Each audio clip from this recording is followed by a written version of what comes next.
Glad you can make it through the semester. Deb Carney is here visiting San Diego State on her sabbatical. She's at the Colorado School of Mines. She's in the Department of Mathematics. And Deb and I go way back. We started in graduate school at the University of Maryland together in 19. I'm not going to date us. A little while ago. So, yeah, so we had some late nights in the grad student office playing bridge and studying and everything. So anyway, yeah, Deb finished her PhD in logic, and she's now going to tell us about her sort of journey. And she's been a long time innovator now at Colorado School of Mines in improving their introductory math course sequence, calculus, linear algebra, differential equations. She's kind of been at the forefront of pioneering innovations for improving student success. So she's going to tell us a bit about that work as well. So with that, turn it over to Deb. Okay, thank you, Chris. Thank you to CRMSE and SDSU for hosting me. And now, I'm going to talk a little bit about my total scholarship of teaching and learning journey. And as far as outline, I'll give you a little bit of context just about me and the university and my teaching professor faculty position. And I'm going to talk about 3 different projects. I'm actually going to go in reverse chronological order and spend more detail, talk more about this coordination study, and then backtrack to something that came before that with Calculus 2, and just a little bit about what I did with the linear algebra course, and happy to talk about any of those things. There we go. So context first. So a little bit about me. As Chris said, I'm a teaching professor in the Applied Math and Statistics department at Mines. I'm in my 11th year. I coordinate calculus sequence a lot, teach other things, and been engaging in total research since I've been there. And then outside of that, I have families. My husband is also a mathematician at the University of Denver, and 2 kids. And I like to boast I have 1.5 cats. I have a half cat because that's the neighbor cat, Trixie, who likes to visit. And then there's my cat, Tabby. So, and they're sort of friends, a little more like frenemies maybe. And outside of that, I like to get outside, just hiking, walking, paddleboarding, and sort of inside pursuits. My husband's got me into bar trivia, and I like to do reading, and as a family, like to play board games.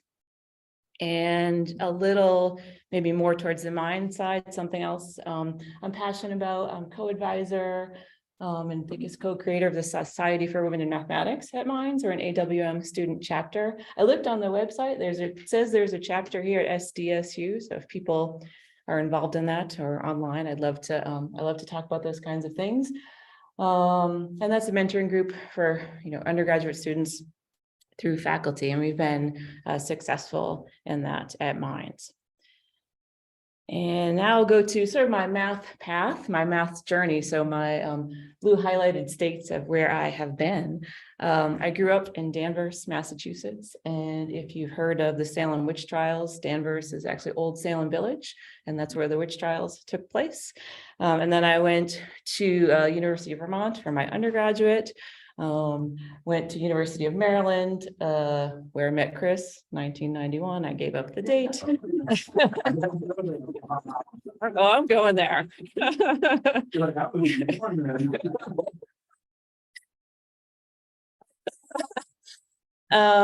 did my PhD there, and then through a couple of postdoc positions, UT Austin, and then at UConn and Stores.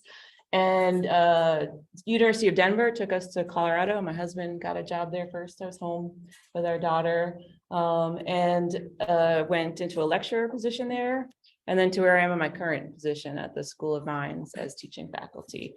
And then very end, I thought I should add San Diego State, since I'm here now, feeling fortunate to be able to visit. So that's sort of my mathematical journey. And I might say, why I went to graduate school, University of Vermont. I had this really amazing mentor who unfortunately is not with us anymore, but just inspired me to want to teach. And that was really my interest. And I thought I wanted to do it at the college level. So that led me to, which I did, which led me to graduate school. And I would say, kind of UT and Austin, I was still sort of toiling around in that math logic world, maybe not quite admitting that wasn't where my heart was. And then when I went to DU, I was definitely in a teaching focused position. And I'd say when I've come to Mines, just really, I feel like my career's flourished around this teaching faculty position. And so that's been fun and good for me. All right, I'm going to go one more place with Chris. I just have to. Oh, no, you went there. I went or back then he was Raz. So yeah, that was not our first year, but I don't know, maybe it was somewhere along that period. Still drinking coffee.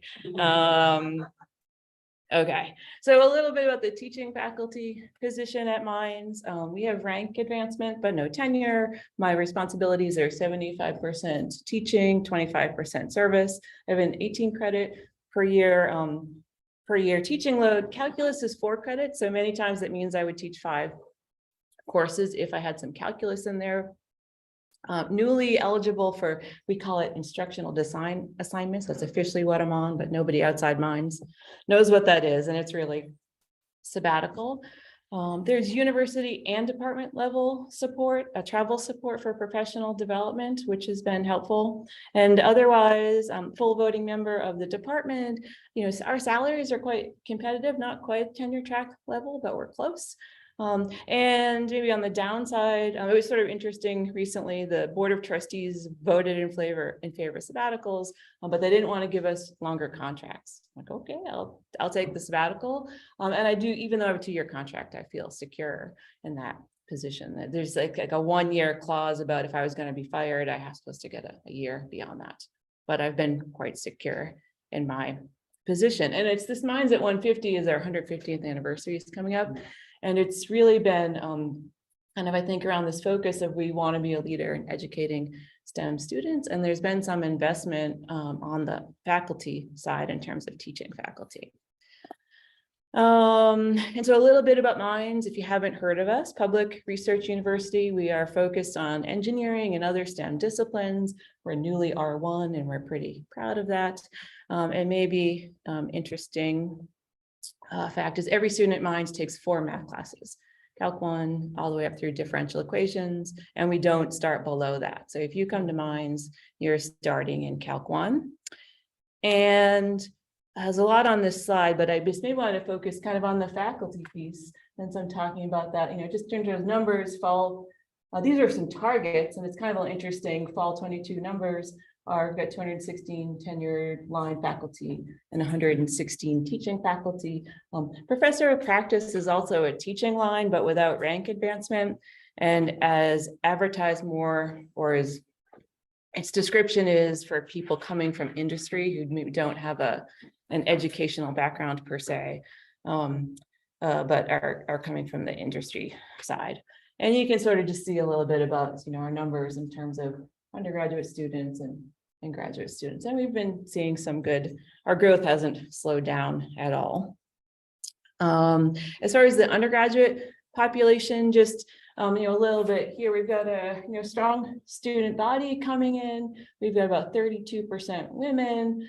We're pretty white. If you look at the picture, trying to work on some of those things, making more progress on gender, increasing number of women at the university. And a little bit about just our department. We are about half and half. So we've got 12 teaching faculty, 11.4 tenure track faculty. We have some joint appointments are kind of starting to be a thing. The other interesting things in the fall, we had 16 adjunct faculty. Many of those are teaching full loads, and that's another issue. So we're trying to work on. And we also have we have a nice teaching postdoc program and graduate teaching fellows. So those are people teaching our courses, and then kind of at the undergraduate level, 100 something majors and about 30 PhD students. So that's what we look like.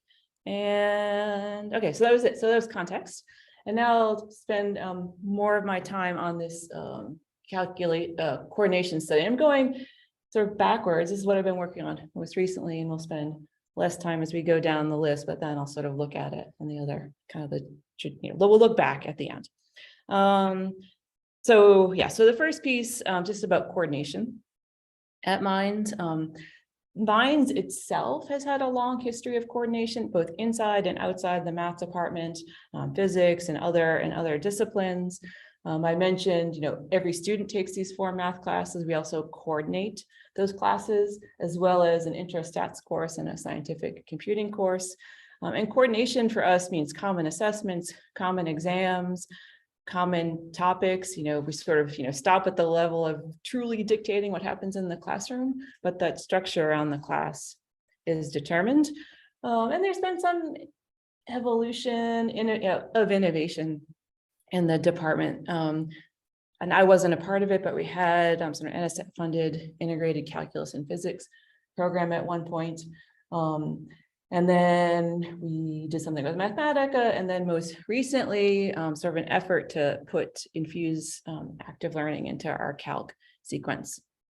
And I said, right, we start at Calc 1. We have no pre-calculus offerings at Mines, which is also maybe another something I think we need to take a look at if we want to work on, I think, diversifying our student body.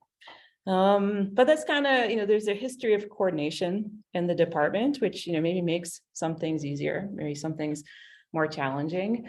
One thing that was sort of happened that was nice for us, there was a university,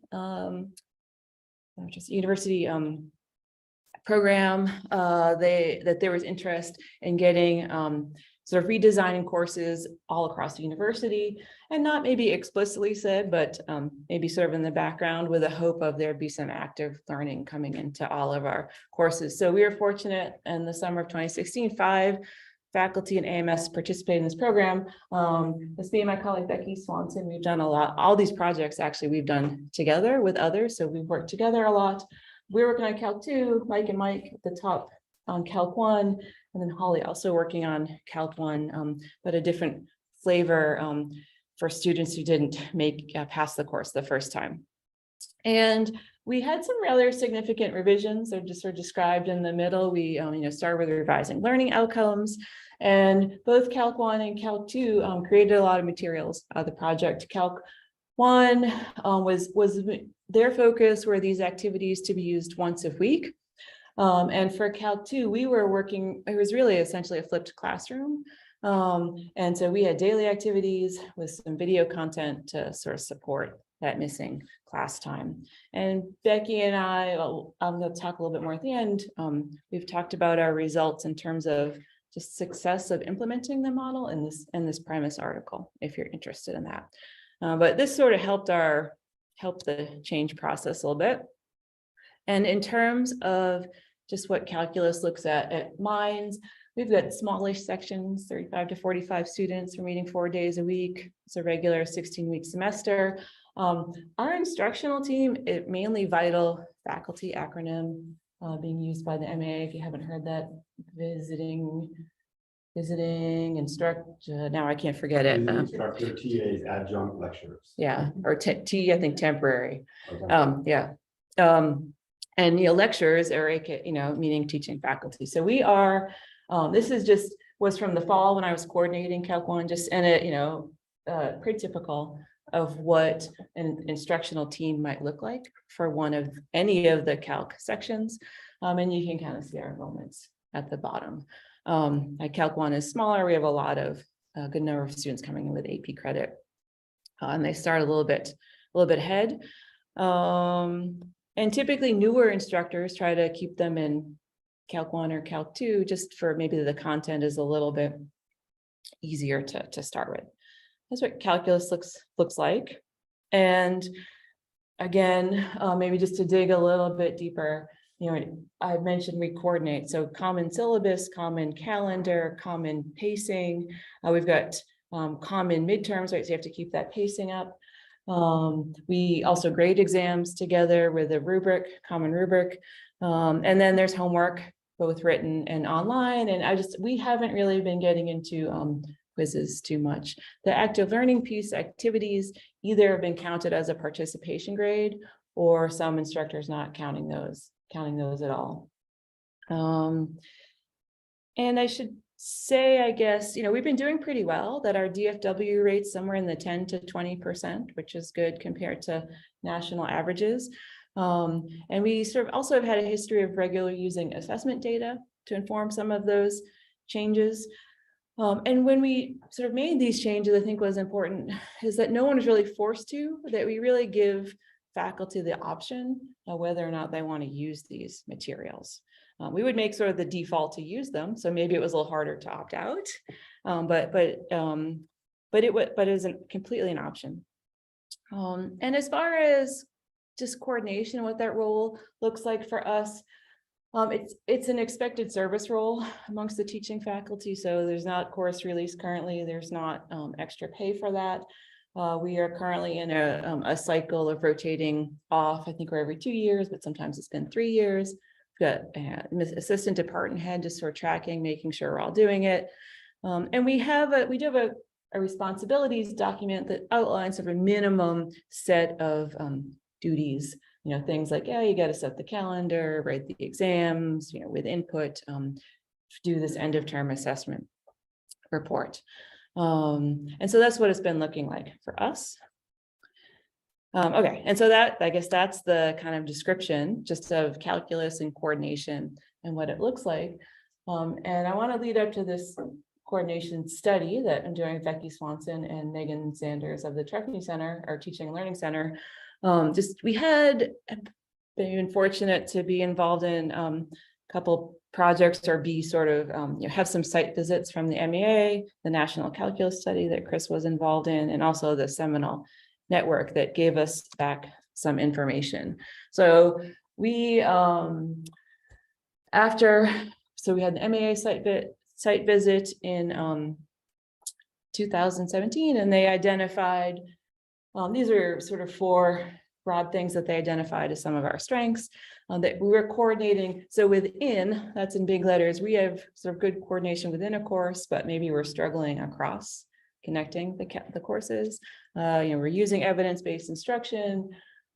We were supporting our teaching faculty and instructors, teaching faculty valued on campus. We have internal sort of supports as well. I'm involved, and we have a professional learning community that meets twice a month that invites everyone to talk about teaching and learning ideas, so not just sort of permanent faculty. And they identified that we were supporting our students in terms of, we have a on-campus Amos Learning Center for tutoring, as well as a university-wide one as well. So we had some positives identified there. And then also some areas for growth. So by comparison, suggesting we look at coordinating across our courses, because we had some nice projects going on, but they maybe weren't connected. They weren't connected necessarily, other than this broad active learning umbrella. And maybe we could look at making that experience more standard for students. They still sort of pushed us a little bit more while we had student supports. Maybe they could be used better. So advertising those a little bit more, promoting those more. And something around equity and diversity. While we were doing, and the university, I guess, has been making, pursuing ideas around equity and diversity. We weren't really doing that specifically in our courses or in the math department. And so they're pointing us towards that. Maybe that's something that we could look at. And then when we look at what Seminole told us, some things, sort of overlapping or the same. So it's a sort of network for active learning. We came on as a phase 3 partner. There was a phase 2 partner that we applied to. We put a proposal in to get some money to sort of work on our improvements. We were not selected for that, but we were we were invited to join in phase 3, and that involved being involved in their network. And sort of sharing and learning from others. That also involved a site visit from Seminole, and they identified the following change levers, so things we could kind of look at as we're trying to pursue some of these changes. So coordination was one. looking at professional development, and we've been doing some professional development in the department, but maybe looking at professional development for coordinators, for example. So maybe we could expand some of those things. And also looking at using the departmental data. So we had a good history before COVID, I should say, of collecting departmental data and sort of writing assessment reports that could be handed down to the next person whenever there was a change. So maybe looking at to support some of these changes. So we had some positives, and then again, they gave us some recommendations. So a little bit, while we had worked on outcomes before, and I think this sort of goes to the cross coordination piece. We maybe didn't have total agreement across all the instructors. We actually, I just noticed there's something in the chat. I don't know if I should poke on that, or do you see that, Mike? Yeah. Okay. So I Ignore was it. just putting in a note about vital faculty. I put a link in for that. So, That sounds like Mary. that's good. yes, Okay. it's Mary, sorry. It's okay. I'm Mary. Thank you. Hello.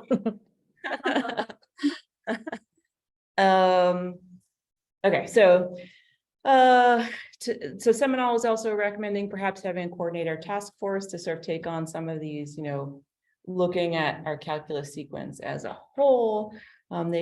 They noticed there was maybe some question about the role of mentoring in a coordinator responsibilities, and I'll come back to that. And some other things, make, clearinghouse, perhaps that's an easy way to share materials, and maybe exploiting what we're doing in the PLC, and also perhaps looking at, can we fund adjunct faculty to attend, as a little extra help. I mean, it's not as full-time position would be the ideal, but maybe this is a step towards, small step, I should say, towards that. So those were some recommendations from Seminole, and sort of putting that all together, like kind of thoughts from Becky and I were, we're doing well, but there definitely seems to be this theme or, suggestion of maybe we should be looking at coordination across the courses. Also in terms of, active learning, we're doing it, but I don't think we're really doing anything or looking at equitable practices, and that's, maybe around professional development. And then third, I added this question marks, I forgot. So just the barriers kind of to change, most recently have been, COVID was pretty insane, and just faculty time and energy coming out of that. And maybe I was trying to think of a word. The third, I sort of feel like respecting faculty autonomy sort of in this structure. Nobody wants to be sort of told what to do, and I don't want to be told what to do. So how sort of thinking about that, if how do we sort of get this then sort of buy-in and keep this sustained active learning approach going on. Okay, so that was a description of those site visits, and now it leads us to, I'll talk a little bit about coordination study that Becky and Megan and I are doing. So Becky has mentioned she and I started at the same time at Mines. It's kind of been nice to have a partner in crime, and Megan is the assessment director. Our Trefny Center is our Center for Teaching and Learning, and she's been involved with a couple projects with us. And we just thought, well, let's step back and just try to understand what's going on in our department in terms of coordination, and maybe we can identify additional practices that would be useful. Rebecca just. Oh, hi, Becky. Okay, thank you. Okay, so here's what we did. We decided I would start with a survey. We surveyed separately coordinators, so those were all teaching faculty, and then coordinated, so people who had taught but in a coordinated who were teaching in that coordinated course. And we asked them to describe the frequency with which 15 different practices either happened, so they were experiencing, and then on the other hand, how important do they find those practices? And we'll say what they are in a minute. And then we had 2 open-ended questions to allow for feedback. And we surveyed 12 coordinators, all of our current teaching faculty at Mines. There's also think speaks to and we have a very nice position. We haven't had any turnover on the teaching faculty since I've been there.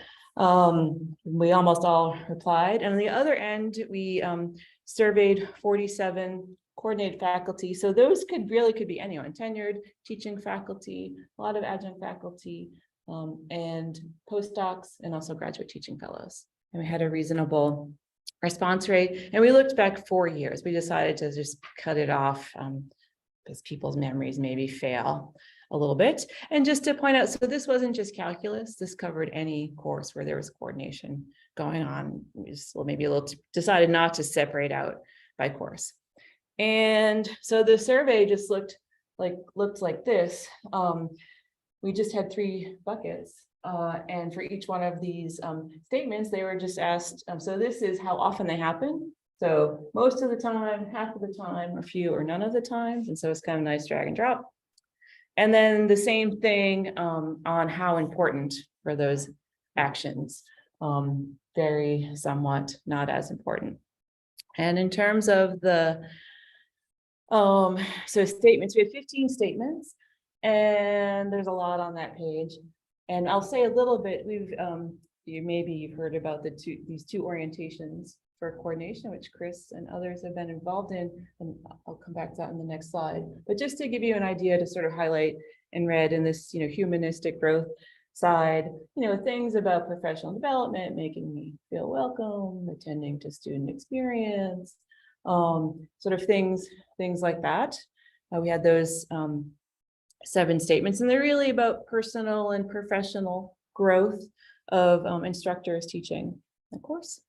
And then, oops, there we go. On the other side, sort of research managerial type things. We asked about these sort of activities were going on. Did you demonstrate pedagogical knowledge? Giving information about content.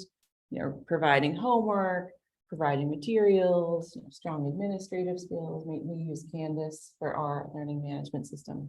So things sort of on that side, kind of the just sort of logistical management of the course, as well as knowledge, experience in teaching the class. So we had those 15 practices. And so you might ask, so first, I guess, why those 15? So we just stepped back a little bit. We looked at those insights and recommendations. Publication from the MAA talks, chapter 9 talks about coordination. We looked through that and sort of picked out what they were sort of identifying as good coordinator aspects or properties, or what they may do. And then this article by Alex Martinez or Antonio, sorry. Okay, who was graduate student here. Okay, and others. There's an article about course coordination and these orientations. So we looked through that article and also picked out some of these actions that sort of fell under these, sort of good coordination properties, as well as we have our own coordination document. And so sort of looking through there, was there anything extra? So we came up with our list of 15. And then they sort of nicely almost split in half into these 2 course coordinator orientations. So humanistic growth side, one that's sort of focusing on professional growth of the instructors in the course. And then this resource managerial side, kind of building on the strengths of a coordinator, sort of knowledge, experience, just logistical type things. And we're not the, coordinators having, not that the proposal is, oh, you should be one or the other, but, we all maybe have a mix of both of these things together. So the question is, okay, then what happened from the data? And so I should say this is new. So we just got the data back in January. So I haven't fully looked at it, but I just want to, as I finish sort of with this part, just sort of highlight a couple things that have come out as interesting. So this is just the experience data. So like what was happening. One good thing is that we seem to mostly be doing these things that support good coordination, but there was sort of one notable exception, and that was around professional development. And so you notice we're sort of more down here. This was happening, right? This is experience. And so happening, you know, you got 40%, 30%, we're on the sort of few or none or about half the time. And that sort of fits with, I guess, the messaging we were getting out of Seminole, I guess, about that we, you know, there seemed to be a question about the mentoring role. And we did sort of see that we had these open-ended questions, right? There were comments, this was from a coordinator, there are comments coming, you know, along that side too, just not clear. I'll rather than read it, I can just let you take a second to read it and I can take a drink of water.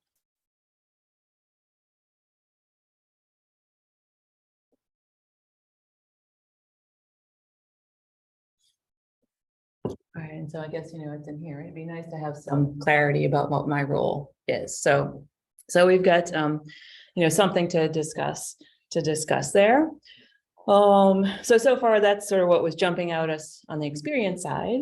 And then the importance side, there are a few things there. And we were able to separate out this data. So this is, we're looking at coordinated faculty.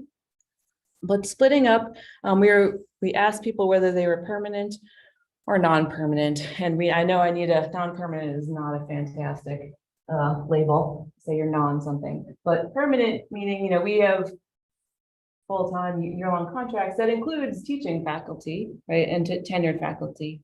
And then on the non-permanent side are adjuncts, our postdocs, and our GTFs. So we are now separating out the data this way. And there may be, you know, some things that are surprising and maybe one thing that's kind of surprising.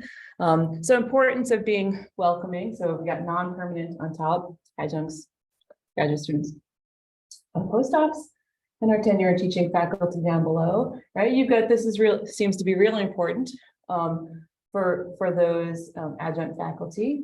And then when you look at sort of tenured teaching faculty, right, where it's you know, we've got some saying not as important, so skewed towards the other end. And perhaps this is not surprising, but something a coordinator should be aware of if you're working with a team of mostly people in this top category.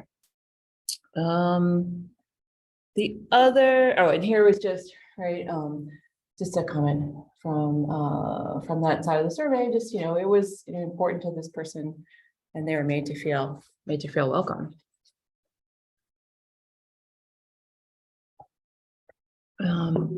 And then another piece of data is around importance of exam grading. And again, we sort of see this for non-permanent faculty. Hey, this is really important to us. Then you get down to tenured and teaching faculty, you know, we're down here. Right. And maybe that's more, or again, maybe not as surprising, you know, that way I feel like it's not surprising, right? In fact, faculty like to do their own thing.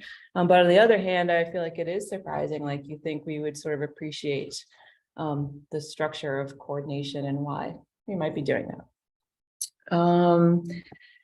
And then, you know, there's sort of, you know, this sort of discussion or quote around, you know, sort of grading together and some of the issues, you know, I guess this is more towards, you know, pointing towards wanting to have that common rubric and why that might be important. Okay, so maybe those aren't as surprising. The next one's kind of fun. We asked about importance of pedagogical knowledge. And again, right, we've got non-current, so adjuncts and postdocs, grad students up here, and tenured teaching faculty down here. Right up here, we think it's, you know, either very important or somewhat important, but we go down here. I mean, we got nobody over here thinking it's very important. And we're like, you know, we're down here. So, which is, you know, interesting, and I think something, you know, something for us to dig into, because also, right, there are some teaching faculty down here who have been, you know, maybe not many. Well, actually, I don't know. So it's, you know, but it's our faculty, and why we not think that's important. So something for us to look into there. Oh, so that bottom row included some teaching faculty Yes. who were teaching in a coordinated course, Yes. but they weren't the coordinator at the time. Could it be that the people thought that the permanent faculty what they knew them and they didn't do the coordinator? It could be. But I don't. I mean, I think, right, it's curious, and maybe something we could, you know, I mean, this is just right, what are they reading out of that statement about something we could look into a little bit more. And then, yeah, I think so. Just finally, last piece of data on this. This is about, is a faculty member's feedback input valued in the course? And again, I mean, for both categories, we're on this side, but sort of adjunct faculty, graduate students, postdocs thinking it's, it's very important versus down here, the high, 63% and the somewhat important. And maybe, I don't know, maybe it's that as a permanent faculty member, I think I get a say, or I do get a say in things, and that's maybe not important in this course, and I want to let go of the reins a little bit. And for others who don't have that permanent status, this is this is important to them. So that's just a little peek at that sort of coordination data. And before, so this will be kind of the end of the first chunk, but it's sort of been thinking about just reflecting back and sort of looking at what's next. First, definitely the mentoring expectation as a coordinator seems to be coming out for us to look at that. This maybe wasn't so we didn't pull this out as much in this survey, but we definitely have opportunity for looking at equitable practices and active learning. And I think being mindful of how we can use coordination, or that coordination role, as a lever for change. And I'll talk about that a little bit more in the next piece. And we just need to look in the data a little bit. Okay, that's the first part. Maybe I'll just pause. I don't know if there are any questions about, about that before I just switch a little bit. I'm going to dig more deeply into the Calc 2 project, not as deep as this, and then a little bit on linear algebra if you're curious about those things, but I can stop now if there's a question. Yeah. I mean, I do have a little bit of a question about the adjunct faculty that you spoke to or had surveys from, but the majority of the adjunct faculty just kind of teaching 10 hours here, 10 hours there, or are they there? They're kind of there. So it's an interesting place. I think we have adjunct faculty. I can think of one adjunct faculty. I've been there 11 years. I think he's been there 9 years. Teaching full loads and typically not teaching somewhere else. Yeah. And we just haven't had support for bringing on more full-time positions. And I think, there are some questions around that, balance between tenure and teaching faculty, but sorry, I just wondered if the differences were because they were teaching 10 hours at one school, so that the importance is, I really need to know what's going on here because I have 4 other schools to, it's more typical. They're just teaching for us. Our pay is like really good. Teach a calculus class, like $8,800 for one section. So if you're doing 4 of them, you maybe don't always guarantee that, but you don't get benefits, they're like, but. How many part-time adjunct faculty do you have? So in the past, it's been typically none, but you saw that number 16 I had. It's this year, for whatever reason, we have had more, a few more one-offs. I don't know the numbers exactly. Yeah. Really different than many universities. Yeah. Our army of part-time people, like you said, right? Is it just like just running from one campus. Right. university? Yeah, that is not. Even different like semesters, quarters, coordinated, non-coordinated, it's like a lot of stuff. Yeah. Okay, so maybe I'll move on to just talk a little bit about the Calc 2 course.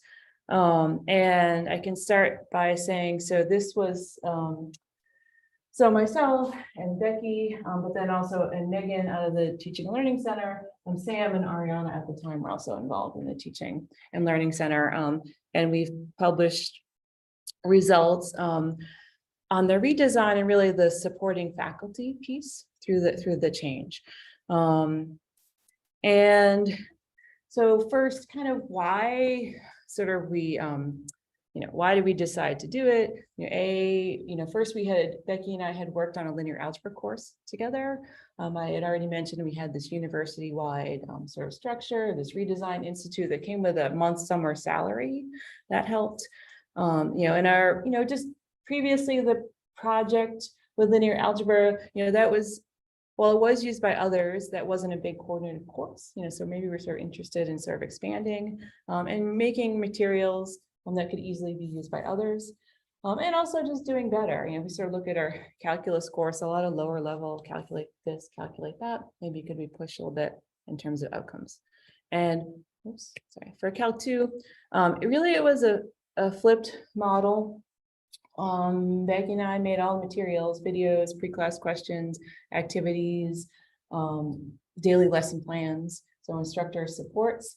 And just kind of structure was watch a short video before class, answer a few pre-class questions, come in for a little bit of lecture at the start, remaining big chunk of time on a student activity, and then wrap up at the end. So really a flipped model. And otherwise, I should say, when we designed it, we wanted it to be able to run side by side with a lecture-based course. I mean, we didn't, because we weren't going to force this on anyone, and we were trying it ourselves to start. And so that was important. And then in terms of just implementing it, right, so it was kind of like maybe sort of nudging our colleagues, but not hammer over the head. But we started piloting, just Becky and I, in an honors calc class, and then next semester, offered it, and a few people joined us. And then by the time we got to spring, all up to spring of 22, we've had everyone using it, with the exception of one instructor who was an adjunct faculty and was about to retire. So he was like, yeah, I'm not, he didn't need any, his life was full. So that was fine. And then either Becky or I have coordinated through the whole period, all of 20, with one semester exception, up to spring of 2022. And we've had, let's see,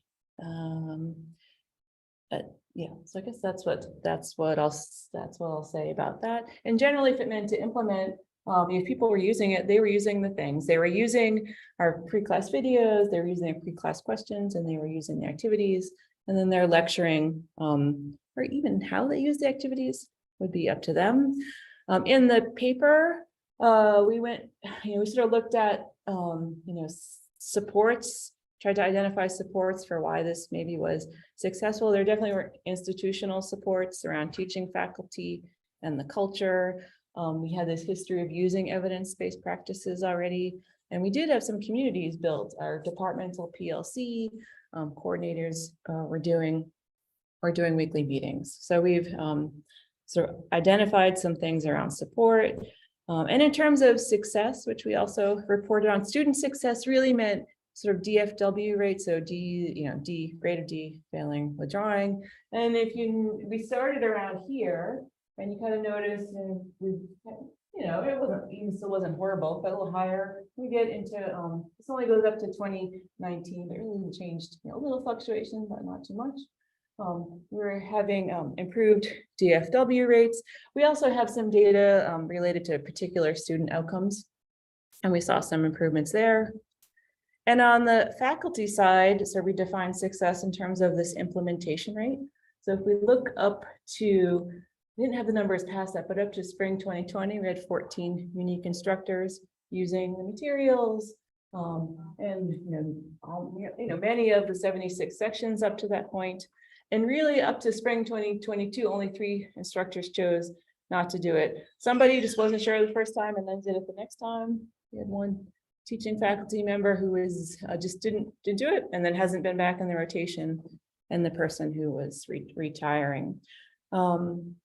And so I think, we're using this as a, indication of success and strength of the model. And I think it was important, everybody was opting in, nobody was forced to use it. And then we also wanted to look at faculty success in terms of experience. And so we did some interviews that we did with help of the Trefny Center. We did it with 8 instructors. And then we had these themes come out amongst those interviews, the sense of community.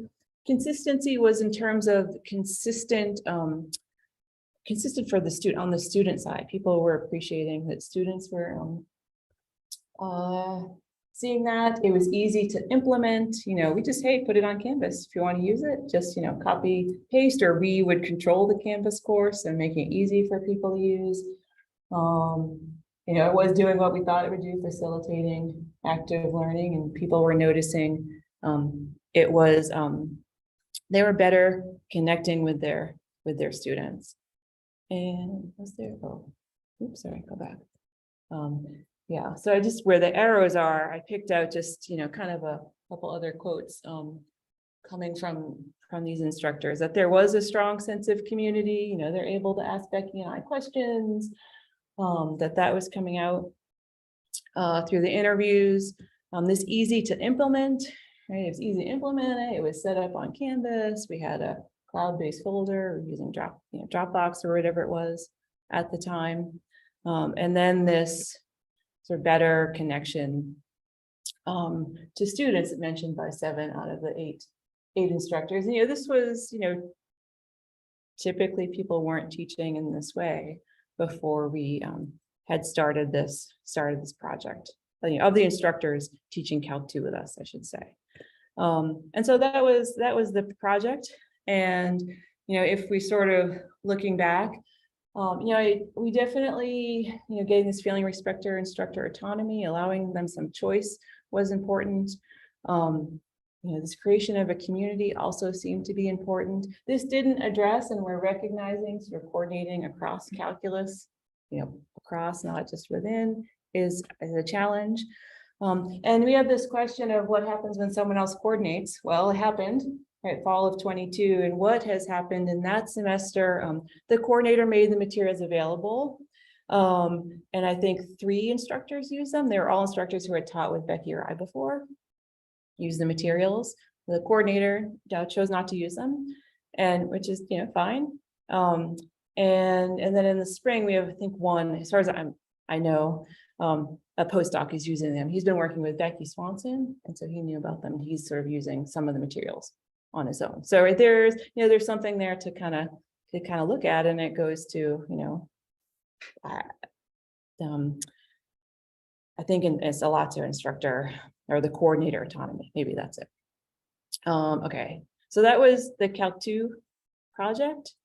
And I have just a couple slides on linear algebra. I'll squeeze it in 3 minutes. And so if you're interested in talking to me about this, I would be happy to. So we're going backwards in time, right? 2014, 2015, sort of newly at Mines, myself and Becky, and Nick is my husband is a mathematician at DU. This is really our first project. And, we were just, why we wanted to try something new, improve learning, we got these nice positions, and we decided on a partial flip in this case. So it was like a little sort of baby step towards something new. And we did a pilot amongst all our classes. We used the Lay linear algebra book. It kind of looks like a standard course in terms of grading. Similar to the math model we use later. What's just a little bit different is the activity came first in class, and then the lecturing came afterward. But again, all the materials were created by Becky, Nick, and I. That meant videos, that meant activities, that meant everything pre-class questions. And when we started out, we weren't really thinking, oh, let's publish this. But when we were finished, we're like, that seemed to be successful. And that maybe sort of nudged us towards, well, maybe let's think about sharing. So we had some improved exam data in terms of learning objectives, improved DFW rates. And we did a survey with our students. And maybe I'll just highlight a couple things.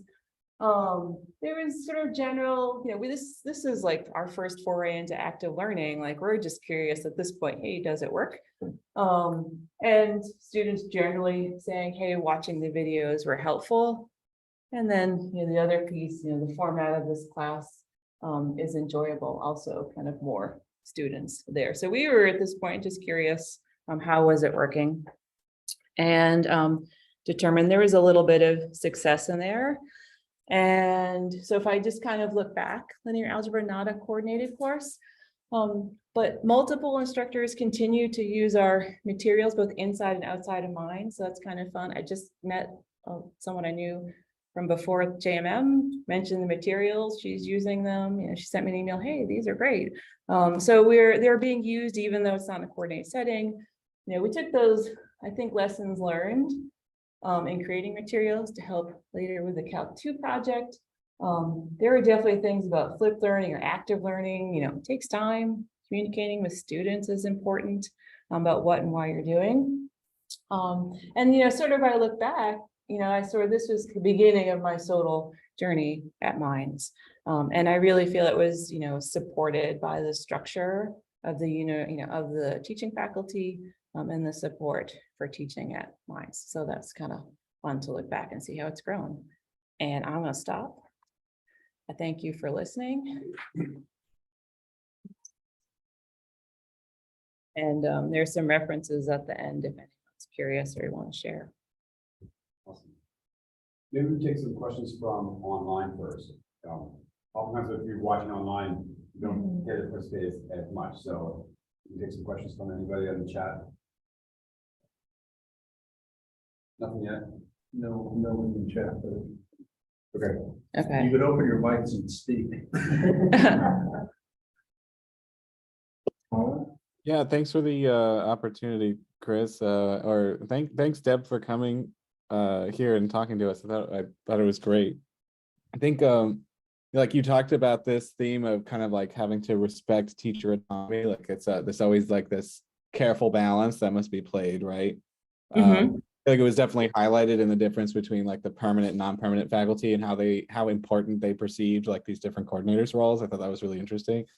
What are your thoughts on like selling this coordination as something that's not like only making the lives of the teachers easier, like hopefully, but also making like the student experience more universal and, you know, therefore easier to attend like equitable teaching practices and things like that? Because it sounds like you had incredible like success of instructors opting in when you were coordinating it, right? But then is it my understanding that once you're not coordinating it, not as many people are adopting the materials?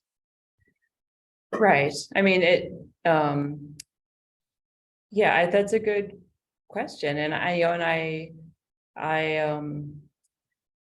think it really has to be, I don't want to force anybody to do something, nor, you know, I think I'm going to be successful that way, but I think just keep trying and doing what I'm doing and maybe presenting, you know, data, you know, hey, here's how this works, just so it starts to be more the norm, you know, because, you know, as much as, you know, maybe I love coordinating, right? I want to break every once in a while. Yeah. Yeah, I understand that. I mean, you were coordinating between you and Becky, you said it was like 6 years between you that you were coordinating that course. Yeah, with one break, I think. And that person used the materials he had been sort of already doing with Becky and I, and that was that was his choice. And so I think it is this question about what I think coordinators should have some choice. So I think I don't have an answer, and it's a question I would like to think about. Sure, how do absolutely. we sustain these things? Yeah. Yeah, it was really interesting. Thank you. You're welcome. Can you say a little bit about your choice to switch from the linear algebra, where you started the class out with active learning and then you had some like mini lecture, but then you flipped that for the Calc 2 program? Yeah.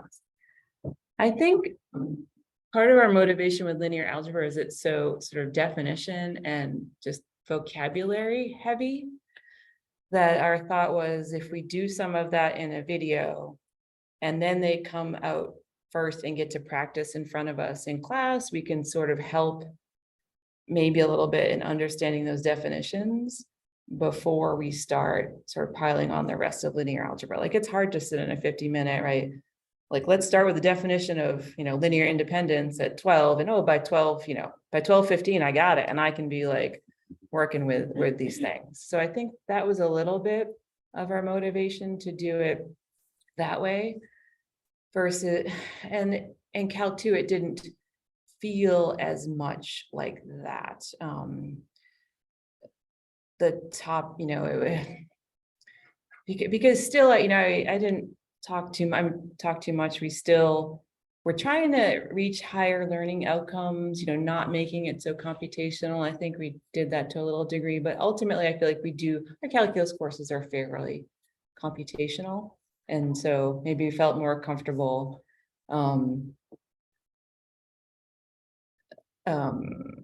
doing that on a video and then just having to talk a little bit and let them play around with, those ideas in class more. Yeah. I think, yeah. Yes. I'm curious to know what kinds of institutional support and rewards you got for your parent successes here. So after the fact, Anyhow. I mean, there have been,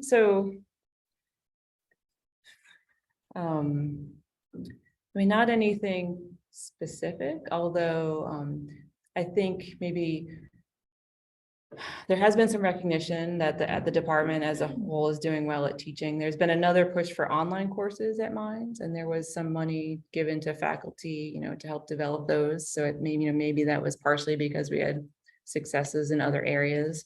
The linear algebra course was completely on our own time, like make our own videos. There was that's the Teaching and Learning Center, was like just starting at that time. By the time we got to calculus, there was more help maybe with making videos on campus. That's sort of support in developing it.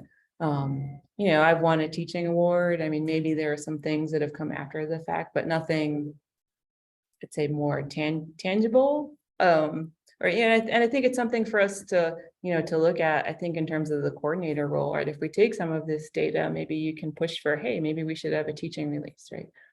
Or, something rather than just rotating it around. I think there's an opportunity there. Yeah. How successful was moving some of these courses, maybe especially help to online? Yeah, so we now have all those, 1, 2, 3, and DiffyQ are all online formats. 2 colleagues did a study last summer, and basically, looking at exam scores, online students are doing worse comparatively to students which you almost, but there's been a big push for online courses from the university. It's kind of started at the graduate level, like certificates, let's bring in some more tuition dollars. And now it's sort of pushed a little bit to undergrad in the summer, let's, in engineering school, a lot of focus on internships and things like that. So this allows students to take our courses while doing those other things. Yeah, I'm a little on the fence. I've developed Calc 3. I helped with that. I'm going to teach it for the first time this summer, and I'll find out for myself. Yeah. So I'm just thinking about kind of in terms of the structure and coordinating, which seems really nice. I was an adjunct faculty for a while. So like having that structure would have been fantastic to see this is, what we're doing. Instead of just saying, go for it. But then at the same time, I'm thinking in terms of any change that needs to be done, right? So if you have kind of like this very structured set system, how much liberty there is, right, for an instructor or to pivot kind of the approach. Right. And I think because we had the same exams and homework and, the active learning part was just a little bit of a participation grade that, if I had somebody say, I really don't want to do that, they could go side by side with me and do their lecture, and it fits into the grading scheme. So, and I didn't think I mentioned, once COVID hit, in fact, Becky was the lucky one who was coordinating at the time. And, she was really able to make, the course didn't suffer. She was able to sort of keep that structure. DFW rates, I think, dipped a little, but not drastically. I think, yes, speaks to the robustness of the model. But we really tried to be mindful of letting people opt into it. And You're welcome. Just a thank you from the Oh, chat. okay.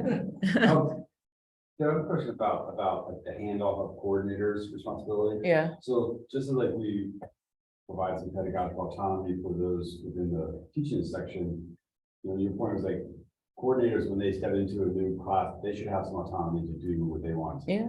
So at the same time, there's this tension, like, you and Becky and others spend a lot of time putting together a lot of good resource and material, so Mhm, it feels like it's a lost opportunity mhm. that, like, you made the coordinator's job easier almost, Mm-hmm. right? And so it's such a tension, like, I understand, like, you want to give the coordinator some freedom and flexibility, but when does it become like, this is the way we do things here? That's the new normal. And then how do you get to that? Will it require kind of department discussion and votes, like, yeah, if you're gonna coordinate Cal 2, this is how we're gonna do it. Like that is like a said thing. Yeah, know. I don't, Thoughts on I that? don't think it's gonna get, I think that is trouble. You think it's trouble? Yeah, I mean, and I'm gonna say like guilty as charged, like I coordinated Calc 1 this year. And did I use the materials that were sitting out there? Like I, started doing things more on my own, like things that, maybe that I was used to. And so maybe it's the sharing piece, and kind of making it out there. I think it's sharing the data, but I don't think, I am never gonna be able to make, and I don't think it's right, I guess. Like, I don't really want to tell a coordinator, you have to teach this course in that way. Like, I feel like there should be some flexibility, but maybe, sorry, I forget your name. Marlies was, made me think of, we do have, because Calc 1 looked different from Calc 2, different from Calc 3, I think adjunct faculty were sometimes struggling a little bit, like they're in Calc 2 with Becky and I, and we got this whole system, and then, you go to Calc 1 or whatever, Calc 3, and it's like totally different, like, wait, what a minute, what's going on? I think, there are issues with that. I think there's something to look at. There's definitely something to look into here. Yeah. But I don't want to be told what, right? I don't want to be told. And where's that nudge? I think big reader. Yeah. I didn't leverage the nudge. Right. Well, yeah. Mhm. So, Well, thanks Deb again. thank you. Good night. Okay.